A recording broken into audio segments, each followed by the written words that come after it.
इसके बाद आगे बढ़ते हुए अगर हम जाएं तो हम यह देखते हैं कि ब्रिटिश साम्राज्य का भारतीय समाज पर प्रभाव के संदर्भ में हम विभिन्न सामाजिक एवं धार्मिक सुधार आंदोलन को शामिल कर सकते हैं और साथ ही शिक्षा के विकास को भी ब्रिटिश शासन का भारतीय समाज पर प्रभाव के रूप में वर्णित किया जा सकता है।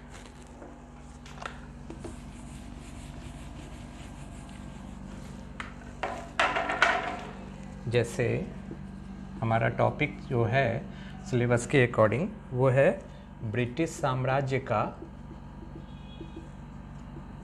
भारतीय समाज पर प्रभाव।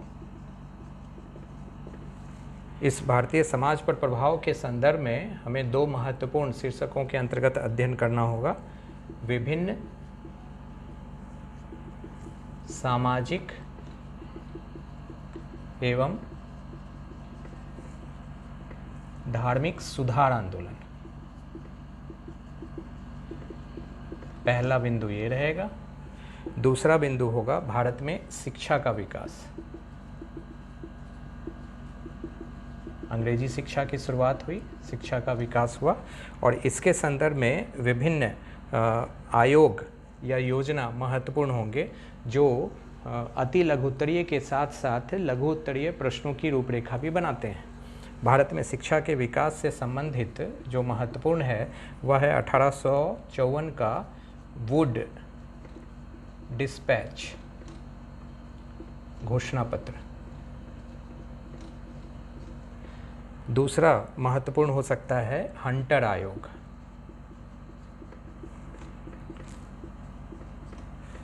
तीसरा हो सकता है सैडलर आयोग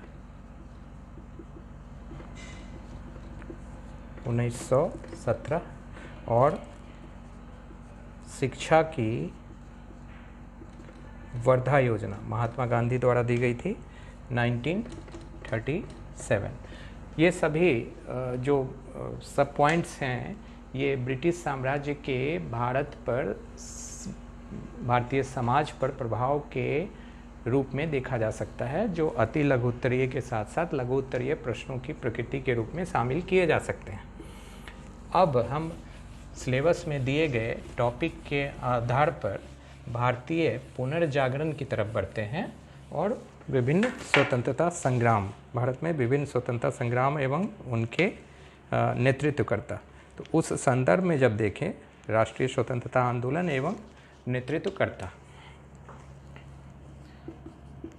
हमारा यह भारतीय पुनर्जागरण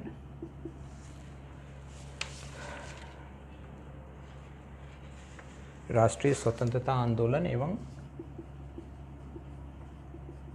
राष्ट्रीय स्वतंत्रता आंदोलन एवं इसके नेतृत्वकर्ता, ये आपके दीर्घ उत्तरीय प्रश्नों के संदर्भ में अति महत्वपूर्ण है और यह आपके इकाई 3 का भाग है।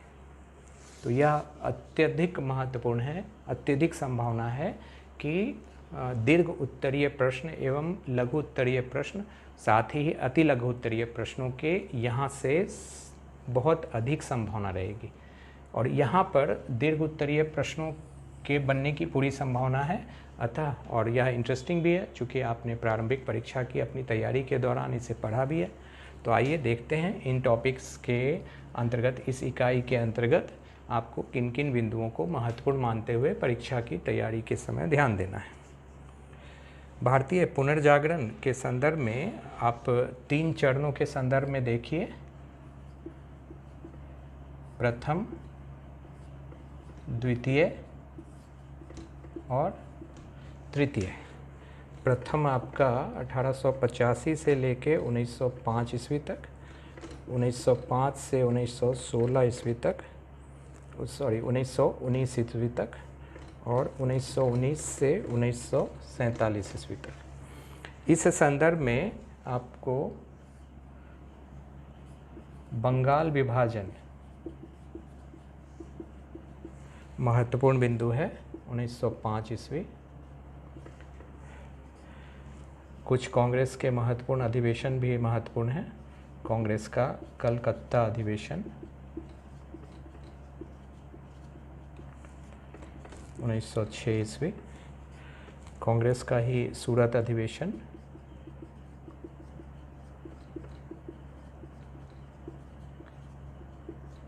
1907 ईस्वी, मुस्लिम लीग की स्थापना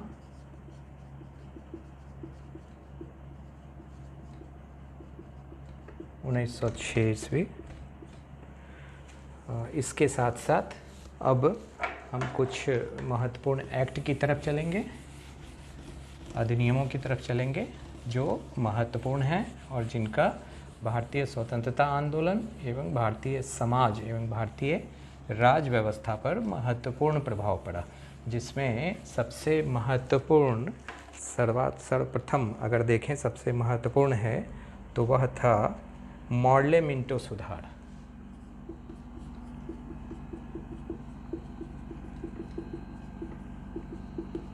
उन्नीस सौ 9। और इसके बाद होम रूल आंदोलन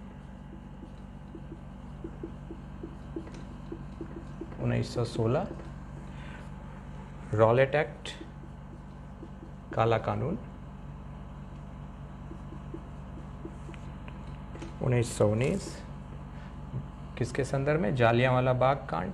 तो यहाँ जालियांवाला बाग हत्याकांड जो है उसे भी आप देख लीजिए, और उसके लिए जांच के लिए बनी हुई कमेटी हंटर कमेटी उसे भी देख लीजिए। खिलाफत आंदोलन,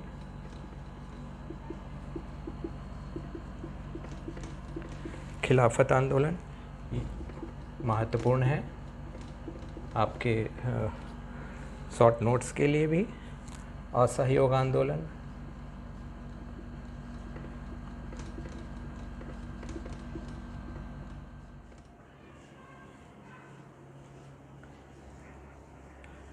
इसके बाद अन्य महत्वपूर्ण बिंदु स्वराज्य दल का निर्माण, साइमन कमीशन 1927 में, नेहरू रिपोर्ट 1928, बारदोली सत्याग्रह 1929, पूर्ण स्वराज दिवस लाहौर तट 1930, सविनय अवज्ञा आंदोलन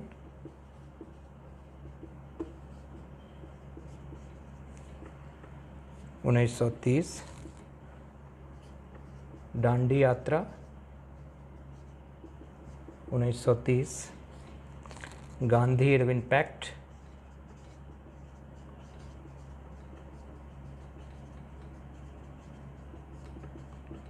1930। ये सब